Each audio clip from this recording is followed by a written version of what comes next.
يرجون تجارة لن تبور. Bismillahirrahmanirrahim. Assalamualaikum warahmatullahi wabarakatuh. Alhamdulillah wassalatu wassalamu ala Rasulillah. Amma ba'd. Rekan-rekan sekalian, alhamdulillah kita bisa berkumpul pada kesempatan kali ini melanjutkan fikih kita, masih bab salat. Tentunya sebelumnya kita berdoa kepada Allah semoga dijadikan ilmu yang bermanfaat, bisa kita gunakan sehari-hari sehingga salat kita sebagaimana yang Rasulullah SAW sabdakan, "Shallu kama ra'aitumuni usolli." Salatlah kalian sebagaimana aku salat. Ya. Berarti kalau Rasul sudah menyampaikan salatlah sebagaimana aku salat, nabinya kaum muslimin muslimat ada berapa? Satu, yaitu Nabi Muhammad. Dan tidak ada nabi dari kalangan perempuan. Artinya, kalau Rasul sudah menyampaikan sholatlah kalian sebagaimana aku sholat, berarti tata cara sholatnya laki yang perempuan sama apa enggak? Kan Rasul sudah sampaikan, sholatlah kalian sebagaimana aku sholat. Berarti sholatnya laki-laki sama perempuan sama berbeda? Sama, karena contohnya cuma satu, Rasulullah. Ya, oleh karenanya, sebagaimana telah kami sampaikan bahwa gerakan sholat antara pria muslim dan wanita muslimah sama saja. Jadi tidak ada yang namanya kalau perempuan tangannya harus lebih disempitkan, dengkulnya juga lebih disempitkan dalam beberapa posisi, maka itu semuanya tidak berlandaskan nas pendalilan yang sahih. Kalaupun yang hadis-hadis dhaif memang ada, cuma kan dalam kita beribadah acuan kita yaitu hadis yang jelas sahihnya. Nah, pada kesempatan kali ini melanjutkan pembahasan yang berkisaran tentang sholat. Akhir kita yaitu makruhnya sholat ya. Sekarang kita masuk pembatal sholat. Ya. Kita ambil yang menyebutkan ada 11 perkara. Ada 11 perkara. Ini rujukannya adalah kitab Matan Abu Syuja, yaitu fikih ala madhab Imam Syafi'i. Karena kita berada di wilayah Indonesia, katanya fikihnya fikih Syafi'i, maka kita akan sampaikan inilah versi Imam Syafi'i. Ya, jadi kalau ada nanti perbedaan sedikit, insya Allah akan kami sampaikan. Nah, kenapa kita harus mengenal pembatal sholat? Kita awali dulu dengan introspeksi dari surat Al-Mu'minun, ayat yang 1 dan 2. Qad aflahal mu'minun. Sungguh orang beriman itu mesti sukses, pasti berhasil. Ya, tapi sudut pandang berhasilnya alladzina hum fi sholatihim khosyi'un, yaitu mereka yang di saat sholatnya itu mereka bisa khusyuk. Khusyuk itu bukan orang nggak dengar kanan kiri. Ya, khusyuk itu kehadiran hati. Kalau nggak dengar kanan kiri, mustahil Rasulullah mempercepat gerakan dan bacaan sholat. Disebabkan apa? Karena beliau mendengar bayi yang nangis. Ya kan? Ada bayi nangis. Berarti butuh mungkin ASI dari ibunya atau butuh belayan orang tuanya. Maka Rasulullah menyengaja untuk mempercepat gerakan dan memperpendek bacaan. Kira-kira Rasul kurang khusyuk apa? Juara satu khusyuk kan jelas Rasulullah.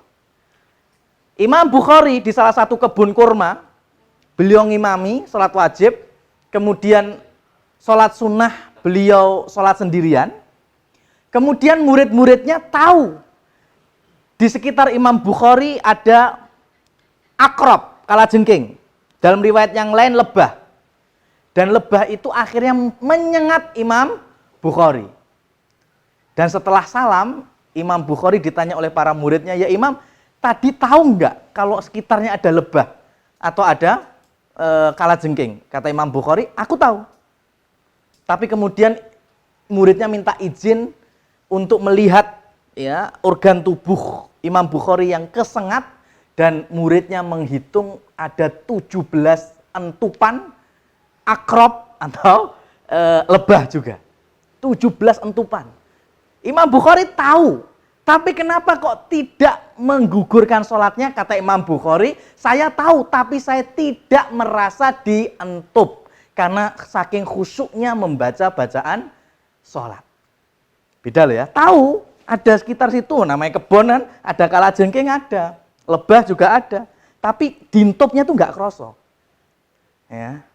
Itulah kenapa beberapa sahabat dulu ketika diamputasi atau mengharus diamputasi, mereka minta diamputasinya ketika sholat daripada harus dikasih anestesi, karena anestesinya adalah khomer dan mereka tidak mau khomer, maka lebih baik ya diamputasi ketika sholat. Bayangkan sekarang, kayak nggak masuk akal kan? Tapi itu real, nyata, ya real dan nyata. Lah bagaimana mengkonsep kekhusyuan, diantaranya memahami kriteria sholat mulai dari rukunnya, kemudian wajibnya, gerakannya, sifat karakter sholat ala Nabi, dan sekarang kita masuk pembatal sholat.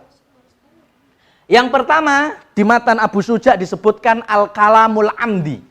Al-kalamul amdu itu artinya berbicara sengaja.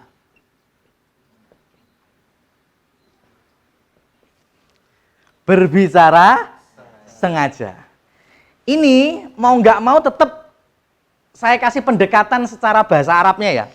Karena al-kalam dalam bahasa Arab itu adalah kullu lafdhin murakkabun mufidun bil wada'i. Jadi susunan kata-kata yang membawa ke suatu kalimat yang bisa difahami. Itulah maksud dari kalam. Ya, kalam itu versi Arabnya gitu. Kalau di kita kan kalam malah disebut kolam, itu orang Jawa dulu bilangnya kalam. Makanya ketika Sunan Giri di Giri Kedaton sana diserang oleh tentara Majapahit, beliau saat itu sedang ngajar dan sedang nulis, ya. Maka kemudian cerita mitosnya, ya, penanya itu berubah menjadi keris, maka disebut dengan keris Kolomunyeng, ya. Keris Kolomunyeng sampai sekarang masih ada di Museum Tuban. Ketika Gus Dur mau dilengserkan, beberapa fan-nya itu yang pasukan berani mati siap untuk mengeluarkan keris Kolomunyeng, ya, karena dulu keris Kolomunyeng itu yang miber dewe-dewe nujepi tentara Majapahit, jeleb jeleb jeleb mati kabeh, Mas. Ya kalau kayak gitu ya kita nggak perlu dijajah 3,5 abad, ya, menahan. Itulah kenapa, karena kita nggak memahami maksudnya Kolomunyeng, ya, kalau di Babat Jawa itu kan dari kalam, ya, artinya kolam. Kalau orang Jawa bilang buat kolam, kolam yang muter-muter, yang memusingkan. Kenapa? Karena saat itu Sunan Giri memang membuat tulisan-tulisan yang dikirim ke Majapahit, yang membuat Majapahit malah sikut-sikutan di dalam kekuasaannya, itu intern, sikut-sikutan intern. Seperti itu. Jadi nggak bisa kita artikan Kolomunyeng jadi kayak keris yang miber-miber dewe dan seterusnya. Nah, jadi yang dimaksud dengan berbicara yaitu bacaan di luar sholat yang kita tahu maknanya. Biasanya kalau versi kita yang namanya pembicaraan atau kata yang keluar itu kan ada suku kata. Sekarang kalau batuk ada suku katanya enggak, Mas? Batuk ada suku kata enggak? Udan bu katanya. Enggak ada suku katanya, berarti batuk bukan bicara. Boleh sholat, ya kan, boleh. Bersin ada suku katanya? Enggak ada suku kata. Gimana suku kata bersin? Kecuali ngucapnya bersin, bersin. Nah itu baru membatalkan sholat, ya. Tapi kalau wahing gerakan bersin itu suara yang keluar itu bukan pembicaraan. Jadi tidak membatalkan sholat. Yang membatalkan sholat berbicara, ya, meskipun itu satu kata yang difahami, ya, yang dengan sengaja, maka itu membatalkan sholat. Berarti kalau nggak sengaja gimana? Ya kalau nggak sengaja enggak apa-apa. Ya. Nggak sengaja enggak apa-apa. Nggak sengaja contohnya apa? Ya, terus ada yang seperti itu. Kalau memang ada seperti itu, betul, nggak batal. Contohnya ya, ini contoh-contoh ekstrimnya ya. Seperti hanya berita mungkin setengah tahun yang lalu, salah satu masjid Sukoharjo ditemukan menjadi sarang ular itu. Ya, di antaranya kan ular yang model sanca kembang itu, jenis piton kan berarti, yang di atas internet sebetulnya, itu saking lamanya, berarti saking tambah gede, itu brek, internetnya nggak kuat kan, akhirnya brek. Lah itu ada orang yang sholat sunnah saat itu, ya kan? Ya berarti kan otomatis kaget, ya kaget. Jadi mamanya anggaplah gambarannya sholat, kemudian tiba-tiba mak berduduk brek ulo, ya kan? Ini ulo. Kemudian dia mungkin berusaha tenang, tapi kemudian muncul, masya Allah ulo, ya. Ini kan nggak sengaja, ya. Kemudian dia tetap melanjutkan sholat, mungkin ularnya jalan sendiri, maka sholatnya tetap sah, nggak batal. Kenapa? Karena dia mengeluarkan ucapan tanpa sengaja. Seperti tadi, ketika dikagetkan, ya. Ketika apalagi ya, mungkin ketiban cecak, ya kan orang kaget mungkin sholat ketiban cecak, ya Allah cecak, nah gitu ya, spontan nggak apa-apa.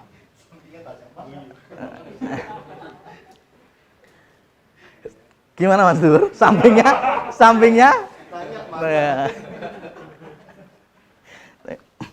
Jadi itu yang pertama, berbicara dengan sengaja. Kemudian yang kedua adalah wal amalul katsir. Amal katsir berarti banyak gerak. Banyak gerak, tapi tetap ada tanda petiknya, yang tidak dibutuhkan.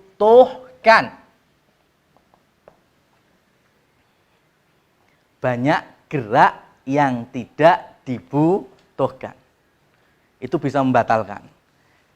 Kemarin catatan makruhnya ada yang makruh kan? Ya, ini levelnya lebih daripada itu, bisa sampai membatalkan sholat kalau terlalu banyak geraknya. Nah, kalau dibutuhkan bagaimana? Ya, kalau dibutuhkan, ya namanya dibutuhkan. Contohnya, Rasulullah Shallallahu Alaihi Wasallam di awal-awal sholat, ketika mendapatkan pelajaran dari malaikat Jibril, seperti ini loh sholat, gerakannya mulai takbiratul ihram sampai salam. Maka setelah itu, hampir setiap sholat, ketemu subuh, ketemu duhur, asar, maghrib, isya, Rasulullah ngimami itu awalnya beliau setelah takbiratul ihram, beliau naik ke sampingnya itu ada mimbar Rasulullah. Jadi beliau naik mimbar. Supaya apa? Supaya dilihat oleh para sahabat. Jadi gerakan angkat tangannya bagaimana, kemudian rukuknya bagaimana, iktidalnya bagaimana. Ketemu sujud, beliau turun dari mimbarnya di posisi tempat imaman sujud. Ya, nanti rakaat selanjutnya naik mimbar lagi. Bayangkan ini pindah-pindah loh ya. Pindah-pindah, tapi memang dibutuhkan. Sampai beliau salam, kemudian beliau sampaikan kepada sahabat, fa'altu kadza liyutamma bi, ya. Aku melakukan ini supaya diikuti ya seperti ini. Salat ini salatku, ya, salatnya kaum muslimin seperti salatku tadi. Ya, maka kemudian para sahabat dengan tertransfer informasi tata cara sholat itu, sehingga nyaris para sahabat tidak pernah meleset untuk meriwayatkan tata cara sholat Nabi Muhammad Shallallahu Alaihi Wasallam.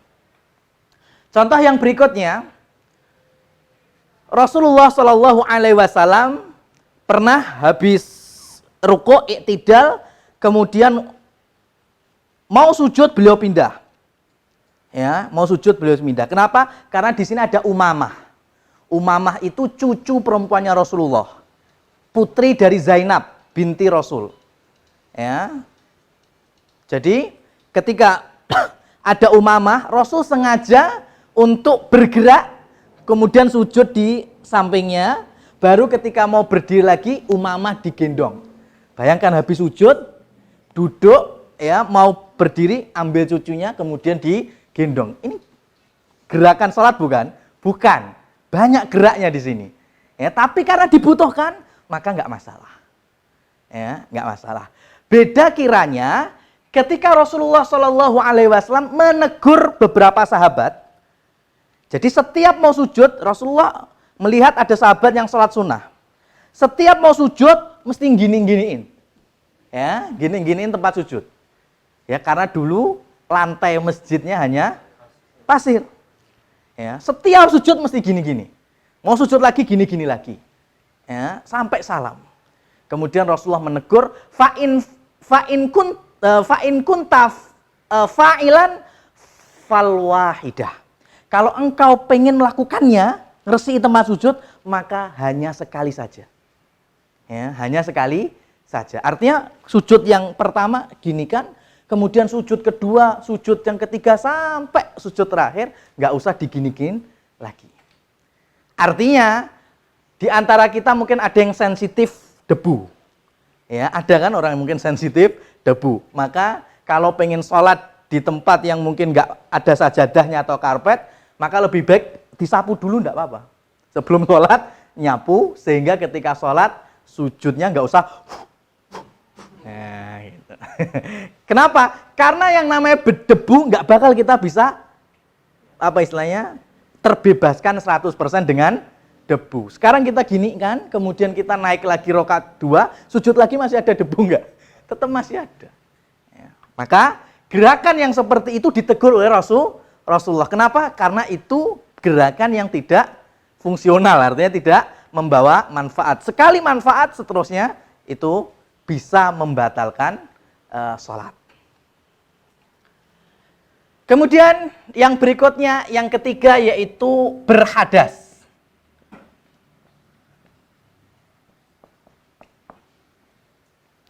Ini sepakat, yang namanya sholat keluar hadasnya, baik itu dari hadas kecil maupun hadas besar, itu membatalkan sholat.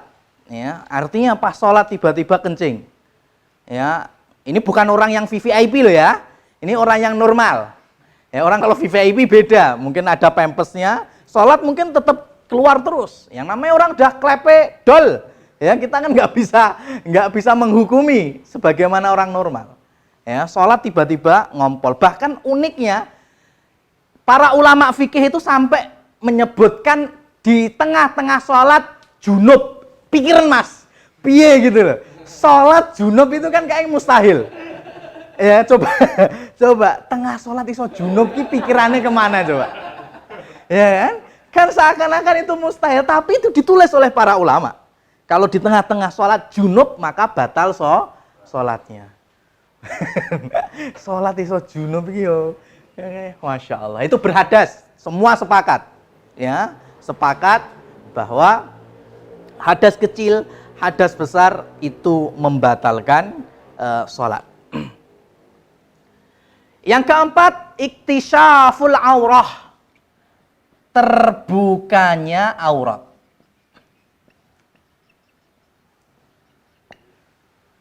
Terbukanya aurat.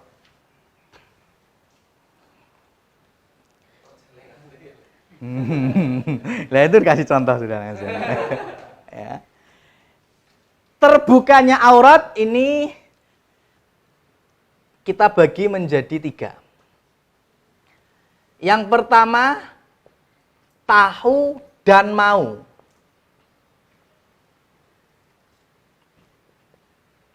Tidak batal. Tahu dan nggak mau. Batal. Nggak tahu. Kita kasih tahu.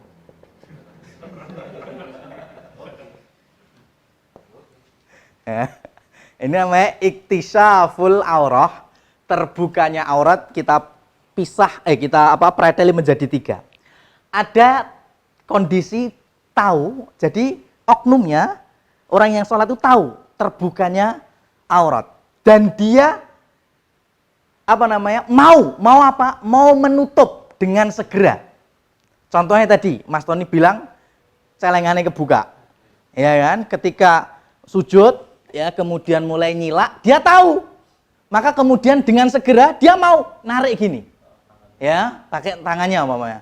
Itu tidak membatalkan sholat. Ya, tidak membatalkan. Iya enggak batal, cuma dia karena dia tadi gerakannya banyak gerak, karena untuk itu jatuhnya makruh. Iya, enggak batal tapi dia makruh. Ya, jadi setiap sujud gini terus. Ya, gitu ya. Makanya kalau sekarang kan ada dijual apa itu? Rompi yang segini itu kan. Jadi pakai baju apapun nanti kalau mau sholat pakai tambahan rompi itu. Sehingga ketika sujud enggak kelihatan kalau nyilak. Apalagi kain-kain yang berbahan kaos. Orang yang kedua, dia tahu tapi enggak mau. Ya, dia tahu bakal nyilak, sujud bakal nyilak, terangkat ini, terbuka auratnya. Tapi dia enggak mau nutup, wis ben. Ya kan? Ben wis jarno wae. Ya kan? Isis. Maka batal salatnya. Ya, batal salatnya. Karena dia jelas tahu. Ya, kerasa. Biasanya orang kalau terbuka auratnya apalagi daerah pantat ya ke atas itu biasanya kan mesti kerasa loh ISIS. Masjidnya asenan apalagi. Atau pas di bawah kipas angin kan kerasa banget. Yang ketiga nggak tahu. Orangnya tuh nggak tahu kalau auratnya terbuka. Maka kalau kita melihat kita kasih tahu. Mas, celengane, mamanya gitu kan. Dan nanti kalau dia ternyata tahu langsung respect, berarti nggak batal. Ya, tapi kalau sudah kita kasih tahu kok kayaknya nggak merespon, bahkan nggak mau tahu, ya nanti jatuhnya batal. Ya. Jadi ada 3 itu. Ada tahu tapi mau nutup dengan segera, maka nggak masalah, tidak membatalkan sholatnya. Tapi tahu tapi nggak mau menutup, ya ini yang lebih aman memang wanita. Kalau wanita kan pakainya mukena, ya biasa pakai rata-rata di Indonesia kan pakai rukoh atau mukena, itu lebih terjamin malah. Jadi memang bicara aurat dalam sholat itu sebagian ulama memisah dengan batasan aurat di luar sholat. Ya. Kalau perempuan sama saja, artinya selain daripada telapak tangan, kemudian telapak tangan maksud gini, kalau bahasa Arabnya itu kafun, bahasa Arabnya itu kafun, cuma kalau diterjemahkan ke Indonesia jadi telapak tangan. Sehingga ada orang berpikiran karena telapak tangan ini kan, sehingga ini punggung tangan, maka terus ditutup. Makanya sing model mukena sing model ngene nyudut gini. Ya, kenapa? Karena ini bukan telapak tangan, maka harus ditutup. Enggak kayak gitu, Mas. Ya, namanya kafun itu ya ini semua ini kafun kalau bahasa Arabnya. Ya. Cuma kalau di Indonesia gimana terjemahan?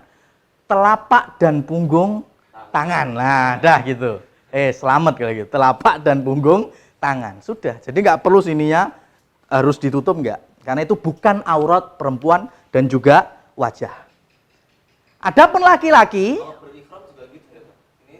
sama, kafun nih ya. Ini yang kebuka. Iya, ini yang kebuka. Karena kafun ini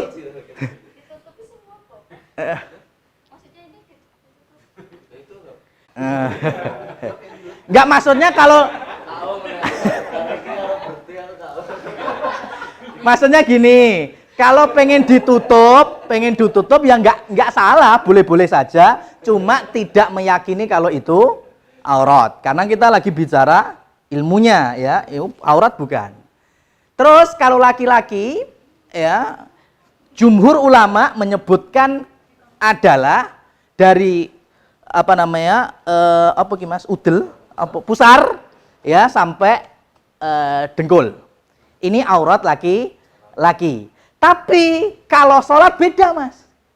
Kalau kini dipakai sampean sholat sarungan sampai udel terus kini tok. Piye kira-kira, Mas? Ya kan nggak mungkin. Ini lagi berhadapan dengan Allah, masa kurang. Ya, oleh karenanya dalam mazhab fikihnya Imam Syafi'i sampai Imam Syafi'i ya berpendapat terbuka pundaknya saja itu tidak boleh. Meskipun ini kita sampaikan silang pendapat. Jadi ada ketika terbuka pundak, ya terbuka pundaknya maksudnya itu masih masuk kategori sah sholatnya. Ya, berarti kalau umpamanya ada orang sedang al-ittiba, yaitu pakai ihram itu, yang terlihatan separuh pundaknya kemudian sholatnya sah.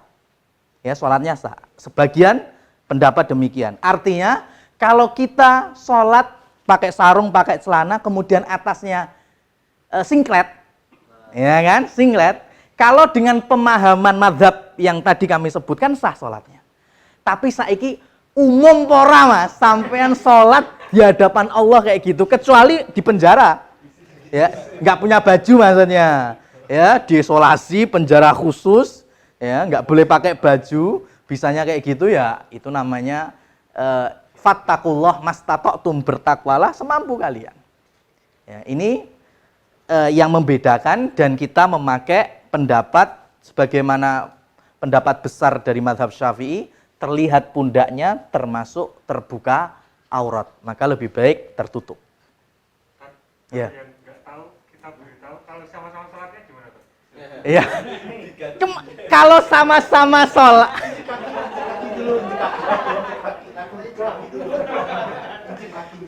Gimana? Nah, sekarang gini, kok bisa kita tahu kalau dia terbuka? Kan sama-sama sholat. Kau bisa tahu? Hah? Nggak sengaja. Contohnya gini, tak kasih jawaban juga. Yang kelihatan soft depan, sampean di belakang. Ya kan? Bisa kan? Bisa kita ngasih isyarat. Jadi umpamanya habis kita tahu dia sujud duluan, terbuka auratnya. Ya, kemudian mungkin kita tarik gini, ya, biar dia merespon, enggak apa-apa. Boleh seperti itu. Ya.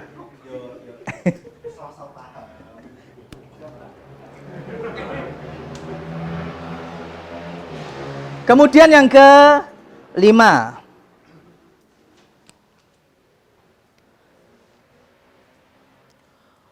wa hudutsun najasah, kemudian sholat di tempat najis.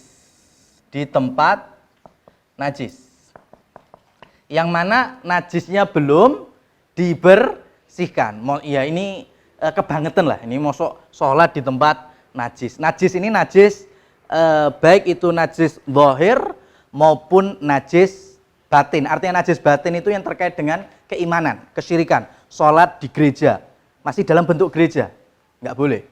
Harus dikeluarkan semua ikon-ikon gerejanya, atau sholat di kelenteng, ya, semacamnya. Kemudian yang selanjutnya,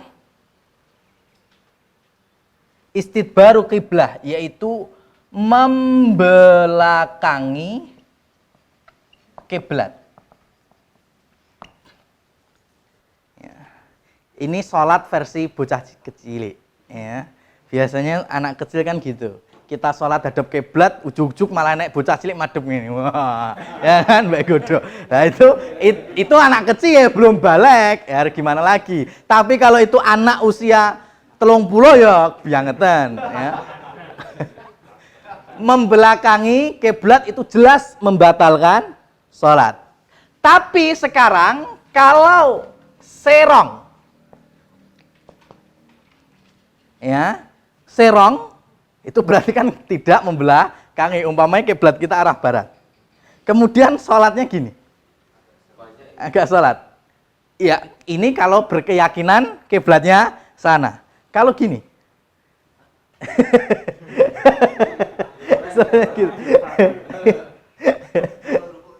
kalau rukuk gimana? Ya mungkin nggak ada. Tapi kalau umpama hadap kiblat, ya, tapi pandangan kepala ini, ya, bukan di tempat sujud tapi ke sana, gimana?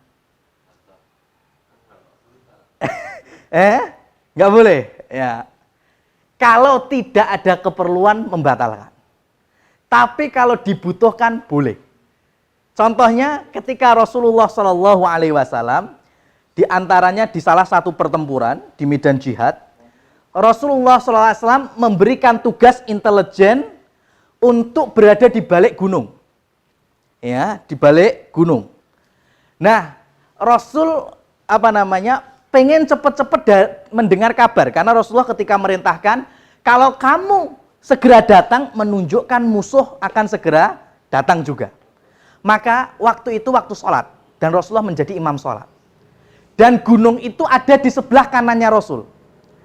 Maka ketika Rasulullah SAW menjadi imam, menghadap kiblat, tapi pandangan wajahnya Rasul ke arah gunung itu. Jadi Rasul ngimami, posisi postur tubuh beliau ke kiblat, tapi pandangannya ke sana. Untuk apa? Karena beliau pengen tahu intelijennya langsung datang apa enggak. Ketika kelihatan memacu kudanya dari kejauhan, maka Rasul segera mempercepat sholatnya. Kenapa? Untuk persiapan juga para pasukan. Ya, jadi kalau dibutuhkan, boleh. Nah sekarang dibutuhkan kondisi seperti sekarang bagaimana? Ketika kita membawa adik kecil atau anak ke masjid. Masjidnya akeh kawat-kawate atau masih rehapan. Mungkin ada papan, paku-paku di mana-mana. Namanya bocah mesti pelayon. Nah, ketika kondisi semacam ini, kita sholat hadap ke kiblat, tapi juga dalam posisi indrawasi bocah, maka boleh kita menyerongkan sana, ke sana, ke sana, sesuai kebutuhan. Dan itu tidak membatalkan. Ya.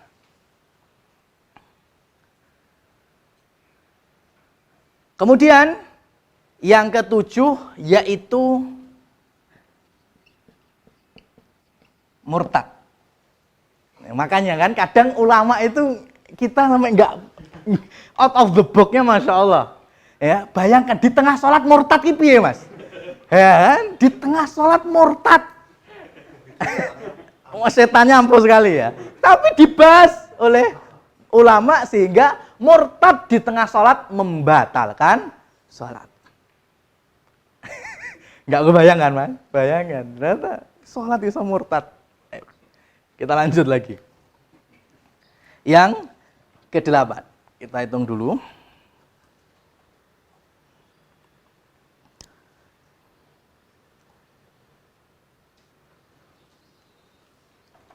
Al-Qahqah. Al-Qahqah itu artinya tertawa. Nah, sekarang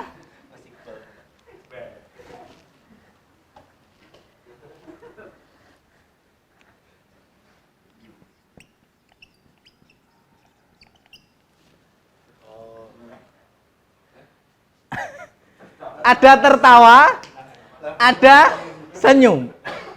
Ya, yang membatalkan sholat yang ini. Yang ini enggak. Sekarang kembali lagi kita mau pakai perbedaan bahasa. Kalau qahqahah itu memang tertawa. Tapi ada tabasum. Tabasum itu tersenyum. Lah, orang Arab bisa membedakan antara senyum sama tertawa. Kira-kira perbedaannya di mana? Betul sekali, ya, betul sekali. Bedanya ada di suara. Ya kan? Menahan sampai keluar suara batal. Ya, ya. Udah menahan. Jebol juga batal. Karena membedakan suara itu. Kalau nggak keluar suaranya, ya itu masih dihitung senyum. Tapi kalau udah ada CK, WK, ya, itu sudah membatalkan sholat. Yang ke-9, makan, minum. Ya, makan, minum. Ya, sholatnya anak kecil kan bisa gitu. Ya, dia ke masjid bahkan es krim bisa. Ya, nah, jadi makan, minum itu termasuk unsur membatalkan sholat. Jadi kalau kita istilahnya buka lagi, pembatal sholat itu sangat erat kaitannya dengan syarat sahnya sholat. Yang awal kita di Kitabus Shalah kita terangkan itu. Ya, coba salah satu syaratnya sholat dan masuk juga rukunnya rukun sholat, syarat sholat ada menghadap kiblat. Ini tadi membelakangi kiblat, otomatis mesti membatalkan. Orang syarat sahnya harus menghadap kiblat. Syarat sahnya harus menutup aurat. Lah ini terbuka aurat, berarti mesti batal. Ya, karena syarat sahnya nggak terpenuhi. Syarat sahnya itu toharoh, bersuci. Lah ini adanya hadas. Ya, kemudian di tempat najis. Ya, maka otomatis jadi batal. Syarat sahnya nggak terpenuhi. Begitu juga rukun sholat. Rukun sholat ada tumak ninah. Gimana bisa tumak ninah kalau tertawa? Ya, gimana bisa tumak ninah kalau makan minum? Ya, kan nggak mungkin bisa tumak ninah kalau makan minum. Maka makan minum itu termasuk membatalkan sholat. Kalaupun ada yang nyangkut, maka keluarkan. Jangan dilek. Ya, umpamanya pas gini kok anek sing selilit, wis meh apa namanya? Dan selilit itu kan termasuk misterius kan. Kadang sebelum sholat kita tahu, di sini. Tapi ora kena maksudnya. Pas sholat malah iso muncul ya kan? Bisa. Ya sebelum sholat gini-gini nggak kena malah. Pas sholat malah itu keluarkan. Ya. Kalau bawa tisu atau sapu tangan mungkin bisa ditutup atau mungkin ditaruh di saku dulu. Tutup. Jangan kemudian mengotori tempat sujud. Ya, gini kemudian dibuang tempat sujud.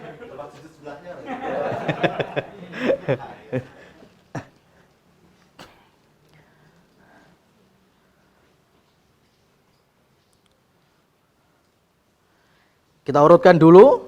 Ya. Ya. Dahak, nah kalau dahak itu kan dari dalam, bukan dari makanan kita. Kalau dahak mau dikeluarkan boleh, dilek boleh. Ya. Karena kalau versi, kalau kita buka lagi, model apa istilahnya kedokteran zaman dulu ya, ini jelas medis ala ulama. Ya, mestinya sekarang bisa menjadi bahan penelitian. Tapi kalau masalah mutakhirnya udah kalah besar. Jadi intinya ada 4 faktor.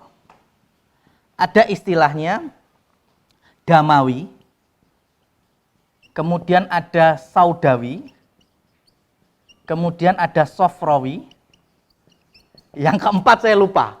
Lendir itu balgom. Ya, 4 ini normal, sehat. Versi kedokteran zaman dulu, zamannya Syekhul Islam Ibnu Taimiyah, pokoknya abad-abad sebelum abad ke-9 lah. Ya, itu model ngecek kesehatan itu kayak gini aja. Damawi diambil dari dam, apa berarti darah. Ya, darah. Jadi ngecek kan kalau dulu malah nggak perlu alat tensi kan, gini aja bisa. Ya, dan ini memang ada ilmunya, bukan dukun. Ya. Bukan dukun. Kalau pernah dengar ada, nanti bisa di googling mas, atau di YouTube, Sinse Abu Faris Al-Kiyanji. Ya, Abu Faris Al-Kiyanji itu yang sekarang domisili di Muntilan di Magelang. Itu memang karena sebutannya Sinse, nggak mau disebut Ustadz, buat Sinse karena mendalaminya seperti itu. Di YouTube ada. Itu memang beliau kalau orang baru kenal, apalagi yang nggak punya agama malah dikenal dukun. Ya, dikenal dukun, bahkan beberapa syekh-syekh Arab yang datang ke sini kemudian diajak bekam atau apa, itu mereka kaget dikira orangnya ini dukun. Ya, seperti hanya Syekh Sulaiman Ar-Rohili ketika ngisi daurah di Trawas seminar di Batu, itu ketika capek diminta Abu Faris Al-Kiyanji untuk bekam, kemudian dipegang pengen tahu darahnya, kemudian Abu Faris bilangnya gini, 10 tahun yang lalu pernah jatuh ya. Wah, itu langsung syekhnya kaget. Ya kan, dukun nih. Ya kan? Ya, padahal yang katanya ada ilmunya. Itu ada ilmu yang enggak serta-merta, itu puluhan tahun menggeluti. Ya ini dari darah. Kemudian saudawi itu yang apa istilahnya? Cairan hitam. Entah dari limpa, entah dari hati, liver, Sofrawi cairan kuning. Ya, ini kalau pernah fasdu, ya, pernah ditusuk sininya kemudian ngucur gitu darahnya Mas. Itu kan nanti kan ada tempatnya. Ya, biasanya warnanya kan nggak mesti merah tok. Ada warna kuning-kuningnya, ada melengo, agak minyak-minyakan. Itu kan kelihatan. Oh, berarti melengo memang banyak minyaknya. Kalau bahasa kita kolesterolnya tinggi. Kalau kuning apa? Ini memang metode zaman dulu memang. Nah, yang terakhir adalah balgham. Balgham itu lendir. Semakin banyak lendir itu semakin nggak sehat versi orang dulu. Makanya banyak ulama zaman dulu ketika kita sholat kemudian ada lendir, lebih baik dikeluarkan. Ya, lebih baik dikeluarkan dan itu tidak membatalkan sholat. Yang keluarkan bisa pakai sapu tangan, bisa disaku, macam-macam. Pakai tisu, ya, daripada dimasukkan kembali. Ya ketika masukkan ya enggak bisa dimasak. Ya kan pakai tisu. Apalagi pakai masker kan nggak kelihatan ya.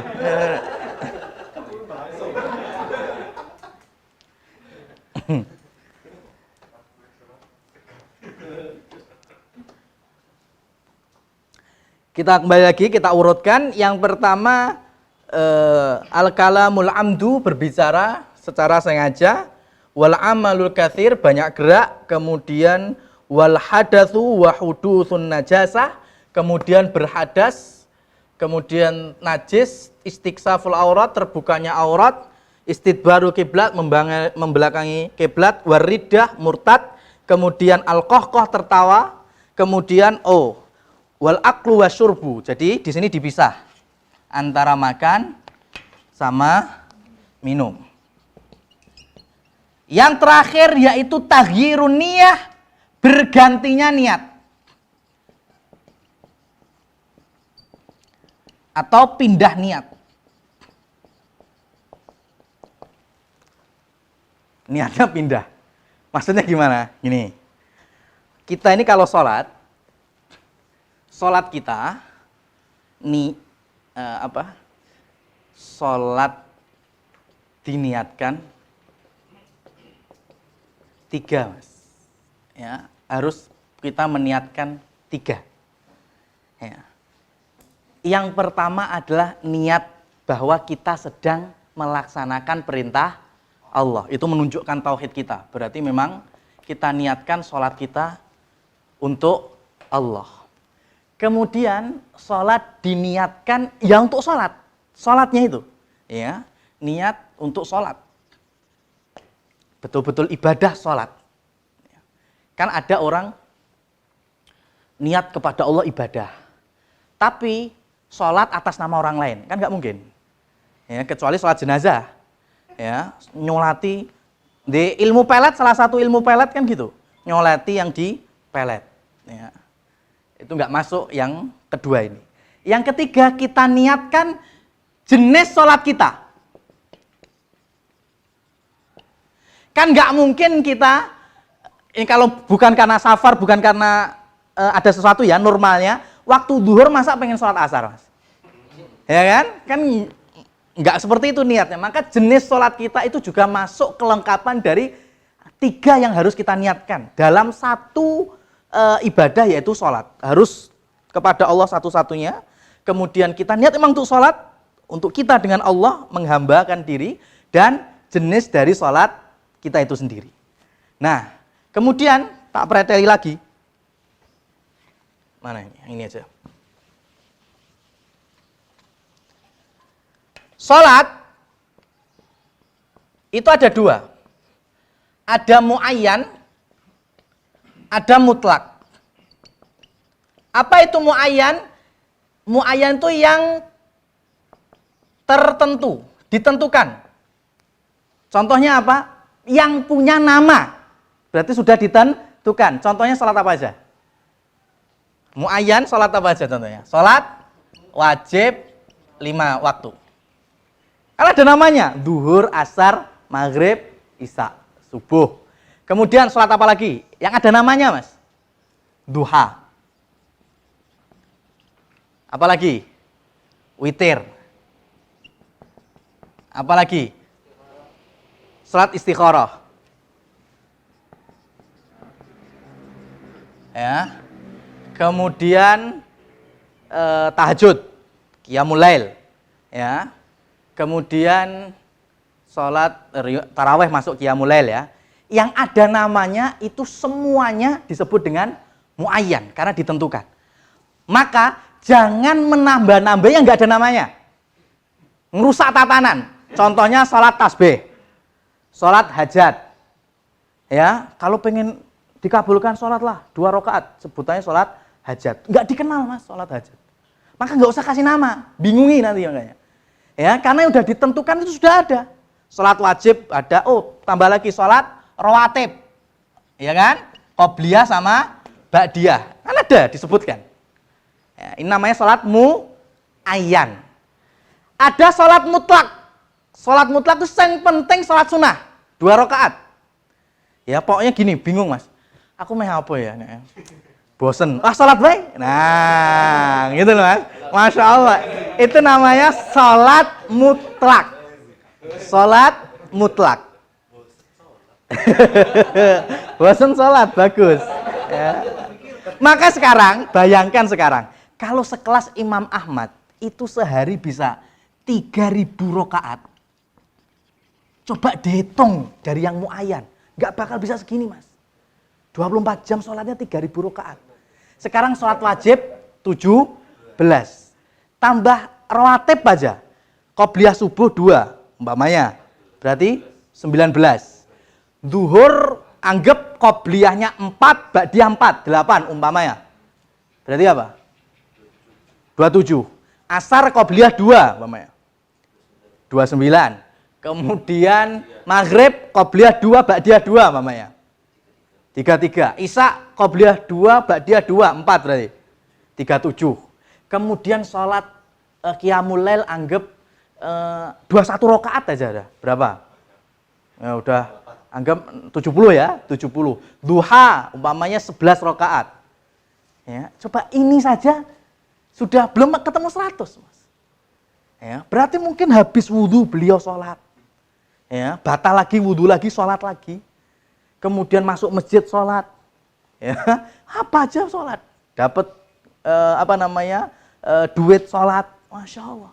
Itu 3.000 rakaat 24 jam.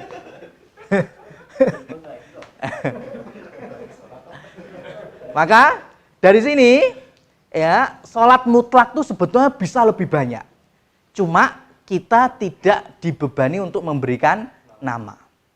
Ya, cuma kita nanti punya beban waktu saja. Seperti nggak boleh waktu surup gitu, mau terbenamnya matahari sholat itu memang dimakruhkan. Nah, sekarang terkait dengan bergantinya niat.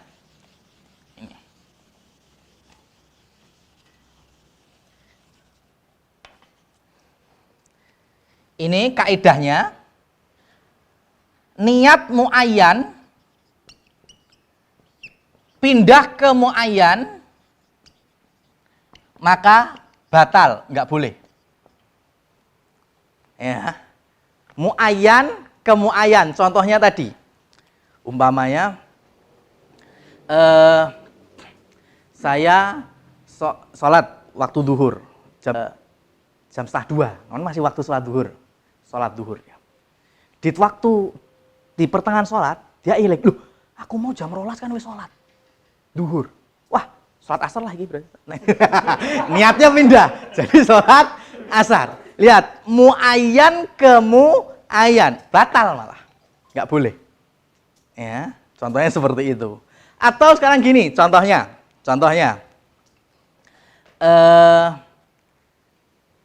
biasanya nggak pernah sholat qobliyah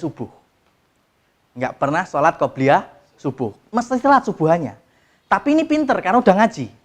Sholat qobliyah subuh boleh dikerjakan setelah sholat subuh. Bahkan mulai masuk waktu duha masih dibolehkan. Ya, jadi ketika habis sholat subuh, zikir, ngaji, kemudian sudah mulai masuk waktu duha, dia sholat dengan niat qadha qobliyah subuh. Ini boleh. Suatu ketika dia sebelum subuhan sholat 2 rakaat.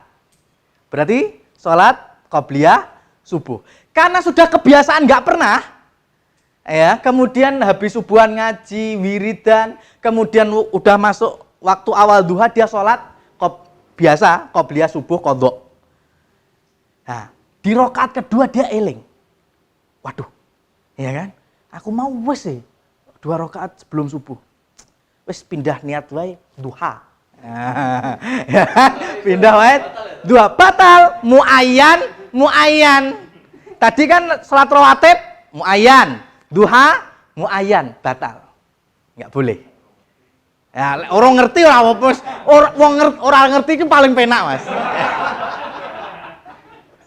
Kemudian mutlak ke muayyan. Ya, mutlak ke muayyan. Ini juga batal. Ya, batal. Kalau misalnya sebentar ini penting. Belum biar langsung ketiganya harus kaidahnya tak selesaikan dulu. Ya, sholat, pengen sholat, bosen apa ya? Sholat wae lah. Ya, sholat sunnah dia niat sholat mutlak. Nah, habis sholat mutlak dapat 1 rakaat, ya, pamit di jam-jam 10 mamanya. Dia nggak niat mau sholat 2, nggak ada niat. Penting pengen sholat sunnah aja lah. Kemudian dia sholat. Lah, habis sujud naik ke rakaat berikutnya, wah, ini kan waktu duha, tak niati sholat duha. Lihat, dari mutlak ke muayyan, ini juga nggak boleh membatalkan sholat. Yang terakhir, muayyan ke mutlak. Ini boleh. Muayyan ke mutlak boleh. Contohnya apa? Tadi kita ambil contoh. Biasanya nggak pernah qobliyah subuh, kemudian dia sudah qobliyah subuh. Habis subuhan wiridan ngaji mulai waktu duha, dia sholat, ya, awalnya niatnya qobliyah subuh. Kemudian ingat, ya, habis ruku ingat, loh, aku mau qobliyah subuh. Nyapa saya qobliyah subuh lagi, wes lah tak niati sholat mutlak aja, yang penting sholat sunnah. Ini boleh, dilanjutkan nggak masalah. Ya, dilanjutkan nggak masalah.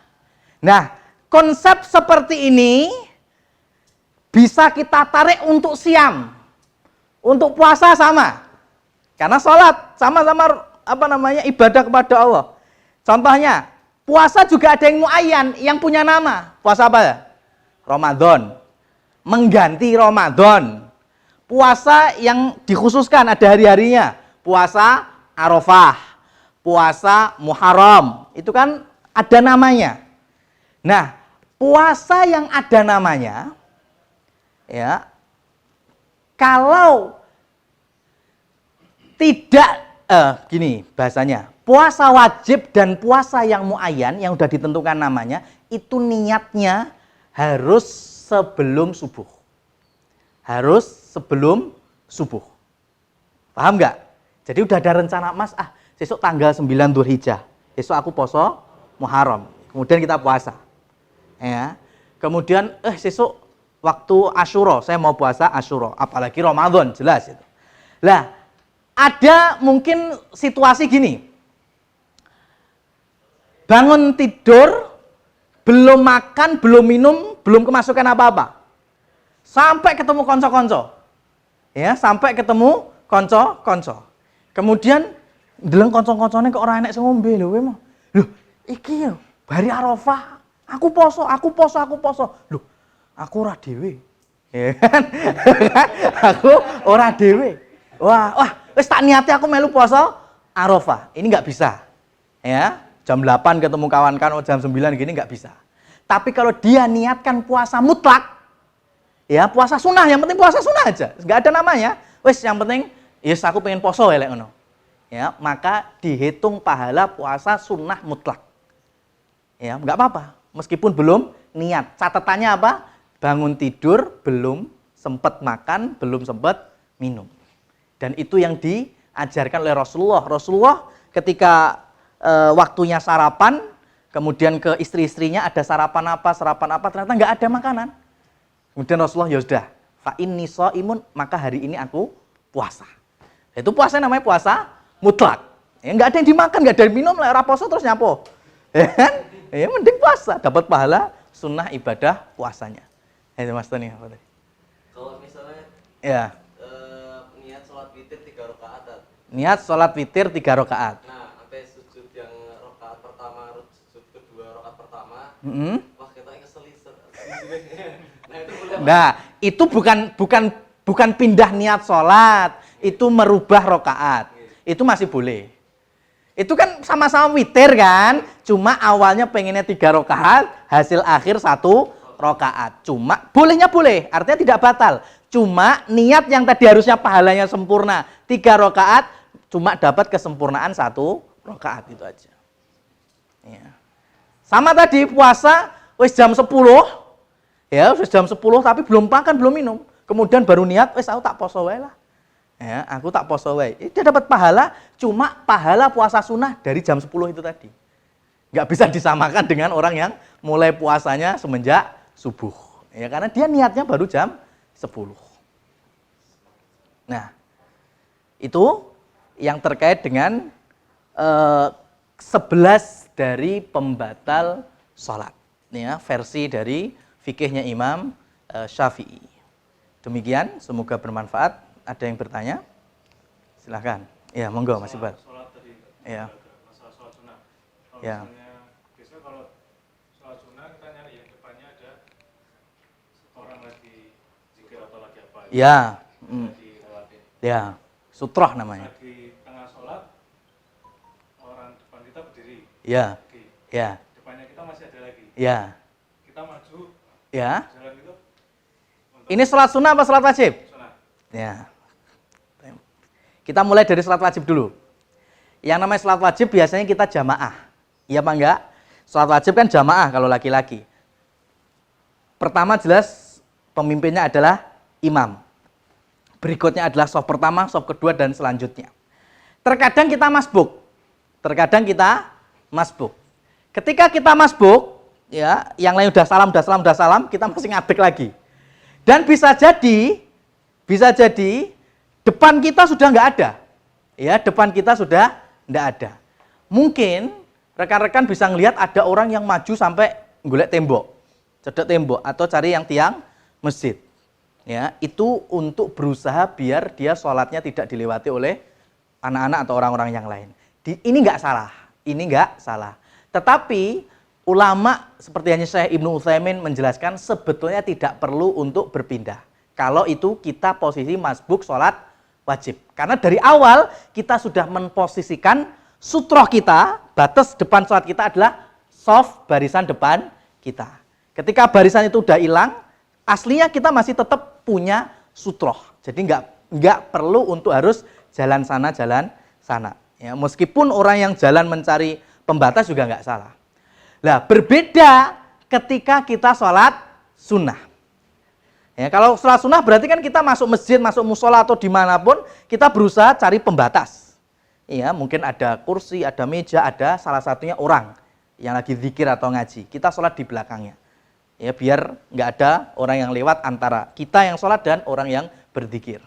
Dan kemudian tiba-tiba orang yang zikir itu ngadeg, pindah.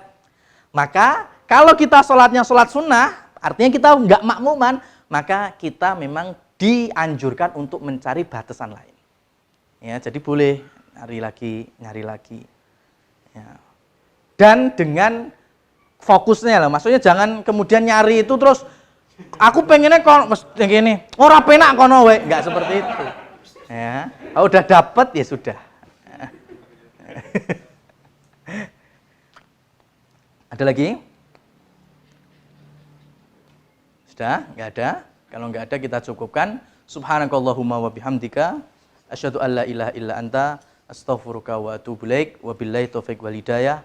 Wassalamualaikum warahmatullahi wabarakatuh.